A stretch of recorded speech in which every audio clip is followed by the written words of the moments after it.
সন্ত্রাসীর গুলিতে আহত হয়ে জীবন মৃত্যুর সন্দিক্ষণ অবস্থায় আছেন ইনক্লাবের মঞ্চের আহ্বায়ক ও ঢাকা ৮ আসনের সম্ভাব্য স্বতন্ত্র প্রার্থী শরীফ ওসমান বিন হাদি। এখন তিনি লাইফ সাপোর্টে আছেন রাজধানীর এভার কেয়ার হাসপাতালে। বিগত ৪৮ ঘন্টা পার হয়ে গেছে, এখন পর্যন্ত হাদির কোনো উন্নতি আমাদের দৃষ্টিকোণে আসেনি, দৃষ্টিকোণে পড়েনি। তবে এটা যদি রাজনৈতিক বিশ্লেষণ দিক থেকে দেখা যায়, তাহলে আমি পরিষ্কারভাবে এটাকে বলবো, হাদিকে হত্যা করার চেষ্টা করা হয়েছে। আর সেই তাদের সহযোগীরা হাদিকে হত্যার চেষ্টার পরেও তারা হাসপাতাল পর্যন্ত চলে এসেছিলেন, এমন দাবি করেছেন ইনকলাব মঞ্চের কর্মী ও ডাকসু সদস্য ফাতেমা তাসনিম জুমা। তিনি সাম্প্রতিক একটি ফেসবুক পোস্টে এমন দাবি করেছেন বা এমন মন্তব্য করেছেন। আসলে পরিষ্কার যে এখানে ঘটনাটা ঘটার পরেও পিছন পর্যন্ত একটা রেশ ছিল, এটা কিন্তু তিনি পরিষ্কার করার চেষ্টা করেছেন। তার পোস্টটা যদি আমরা দেখি, আমার পিছনে দেখা যাচ্ছে, আপনারা দেখতে পাচ্ছেন যে স্পষ্টভাবে জুমা বলেছে যে হাদিকে হত্যার চেষ্টা করার পরেও তারা পরোক্ষভাবে হাসপাতাল পর্যন্ত চলে এসেছিল, যে আসলে হাদি মারা যাচ্ছে কিনা এটাকে ইনশিওর করার জন্য। এটা নৈতিক দিক কতটুকু, নৈতিক দাবি কতটুকু। একজন মানুষ, এমনও আমরা শুনতে পাচ্ছি বা এমনও পোস্ট আসছে যে সেখানে 4টি রাউন্ড গুলি হওয়ার কথা ছিল, কিন্তু গ্যাজেট জাম হওয়ার কারণে একটা শুট হয়েছে। তো প্রকৃত অর্থে তারা কি প্রিপারেশন নিয়ে গিয়েছিল যে সম্পূর্ণ একবার হাদিকে নির্মূল করার জন্য, নিচ্ছিন্ন করার জন্য?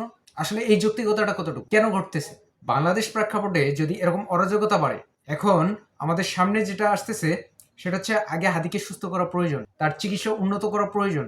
যেমন এখন পর্যন্ত সিটি স্ক্যান রিপোর্ট অনুযায়ী হাদির ভেইনে বা স্পাইনে এখন পর্যন্ত গুলির কিছু অংশ আছে, সেটা পুনরায় সার্জারির প্রয়োজন হতে পারে, উন্নত বিশ্বের চিকিৎসার প্রয়োজন, আমাদের বাইরে দেশে তাকে নিয়ে যাওয়ার প্রয়োজন। এই পদক্ষেপগুলো আগে নেওয়ার দরকার, কিন্তু এটা কতটুকু অগ্রসর হচ্ছে?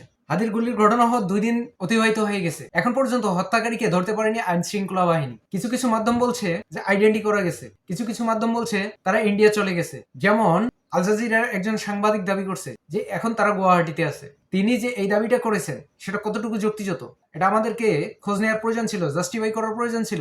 সে যদি ইন্ডিয়া অবস্থান করে থাকে, তাহলে সে গেল কিভাবে, কোন সোর্সের মাধ্যমে, সেই সোর্সটা আমাদের দেখার প্রয়োজন ছিল। এখন তাদের সদিচ্ছায় এবং সব থেকে বড় অভাব দেখতে পাচ্ছে জুমা। তিনি বলেন যে আসামি অলরেডি একবার গ্রেপ্তার হয়েছে, যে আসামিকে সন্দেহ করা হচ্ছে, যে আসামিকে আইডেন্টিফাই করা হচ্ছে, সে এর আগেও গ্রেপ্তার হয়েছিল।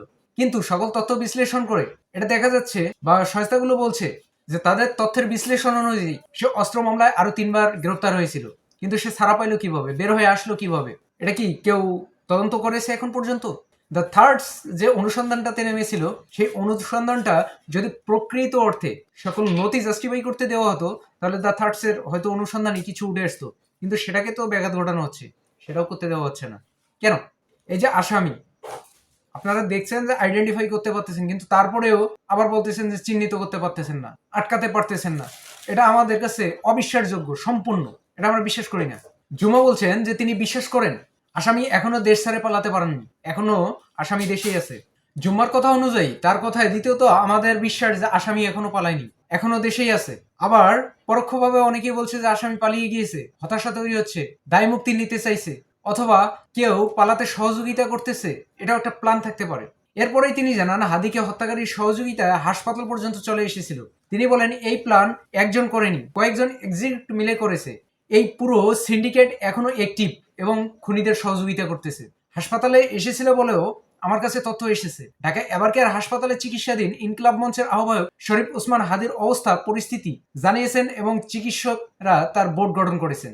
মেডিকেল বোর্ড জানিয়েছেন দ্বিতীয় দিন দুপুরকার পর সিটি স্ক্যান করে দেখা যাবে ওসমান হাদির মস্তিষ্কেও ফোলা আগের চেয়ে বাড়ছে নাকি কমেছে, যা অত্যন্ত উদ্বেগজনক। ক্লিনিক্যালি নির্দিষ্ট পরিস্থিতি নির্দেশ করে, এটা বিবিসি বলছে। বিবিসির থেকে নেওয়া একটা খবরে বলছে রোগীর ফুসফুসের কার্যকারিতা ও মেকানিক্যাল ভেন্টিলেটরের অবস্থা বর্তমানে স্থিতিশীল রয়েছে। এই ক্ষেত্রে উল্লেখযোগ্য উন্নত বা অবনতি পরীক্ষিত হয়নি।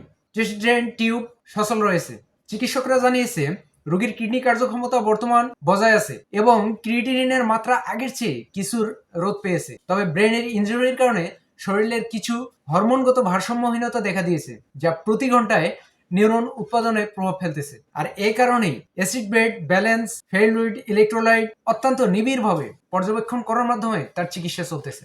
আসলে এই যে নীরবতা, নিবিড়ভাবে পর্যবেক্ষণ করে কতক্ষণ কার্যকর রোগীকে ধরে রাখা, এটাই হচ্ছে এখন সব থেকে বড় প্রশ্ন, সব থেকে বড় চ্যালেঞ্জ। রোগীর রক্ত জমাট বাঁধা ও রক্তক্ষরণের ভারসাম্যহীনতায় বর্তমান অনেক আশঙ্কা নিয়ন্ত্রণে রয়েছে বলে জানিয়েছে মেডিকেল বোর্ড। তারা বলছে ব্রেন স্টিমে আঘাত করার কারণে মস্তিষ্কে অতিরিক্ত রক্ত অনুমান হয়েছে। ফেলজনিত চাপের কারণে রোগীর রক্তচাপ ওঠানামা এবং পরিলক্ষিত হচ্ছে। রোববার রোগীর হৃদস্পন্দন স্বাভাবিক তুলনায় অনেক বেশি লক্ষ্য করা গেছে। মেডিকেল বোর্ড মনে করে এই ধরনের জটিলতা ও সংকটাপন্ন সময় শারীরিক অবস্থা এবং ব্লাড সুগার ওঠানামা এটা স্বাভাবিক, পরিচিত এবং ক্রিটিক্যাল একটা চ্যালেঞ্জেরও বিষয়।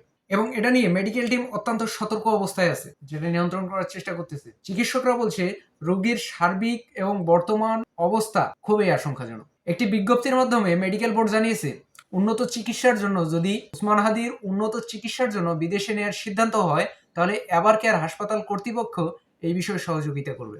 তাহলে সিচুয়েশনটা বর্তমান প্রেক্ষাপট অনুযায়ী কোথায় গিয়ে গড়াইছে, কোন সিচুয়েশন অবস্থানে আছে হাদি, যেখানে কয়েকদিন আগেও শোনা গেছিল যে হাদি বেগম জিয়ার সাথে দেখা করতে চান, কথা বলতে চান, কিন্তু হ্যাঁ এটা বাস্তব এবং সত্য সামনে এলো যে সে বেগম জিয়ার কাছেই গেছেন, পাশাপাশি আছেন, কিন্তু কেউ কারোর সাথে কথা বলছেন না। তবে সবার শেষে আসি আমি একটা কথাই বলবো, শুধু একমাত্র ওসমান হাদি না, ওসমান হাদি সহ আরো যারা আছে বাংলাদেশে সবার নিরাপত্তা জোরদারের আমি জোরালো দাবি জানাচ্ছি। এবং তাসলিম যারা বলেছেন যে আমাদের নিরাপত্তা, সবার নিরাপত্তার জোরালো দাবি করতেছে। পুরো সিন্ডিকেটরা আমাদের জীবিত অবস্থায় আমরা দেখতে চাই, যে এই সিন্ডিকেটের সাথে যারা জড়িত তাদেরকে আমরা দেখতে চাই। ওসমান ভাইয়ের নিরাপত্তা সহ সকল নিরাপত্তা জোরদার করাটা অতীব জরুরি। অনেক কষ্ট আর ধৈর্য ধরে আছি আমরা, কিন্তু সেটা বেশিক্ষণ হয়তো পারবো না। এখন জুম্মার কথা অনুযায়ী যদি এই প্রেক্ষাপটটা সামনের দিকে আরো বিশ্লেষণ করে ক্রিটিক্যাল একটা সিচুয়েশন তৈরি করে, তাহলে দেশের সিঙ্গেল ডাউনটা কোথায় যাবে, পরিস্থিতিটা কেমন হবে। এই উত্তেজনা যদি আরো ধীরে ধীরে ক্রমশ বিরাজ করে, তাহলে দেশের পরিস্থিতি পর্যবেক্ষণ রূপ না নিয়ে কোথায় গিয়ে দাঁড়াতে পারে। তাই এই ক্রিটিক্যাল সিচুয়েশনগুলা, মুভমেন্টগুলা আমাদেরকে অবভিয়াসলি স্বাভাবিকভাবে সেটাকে মুভমেন্ট করা প্রয়োজন, স্বাভাবিক দৃষ্টিতে দেখা প্রয়োজন।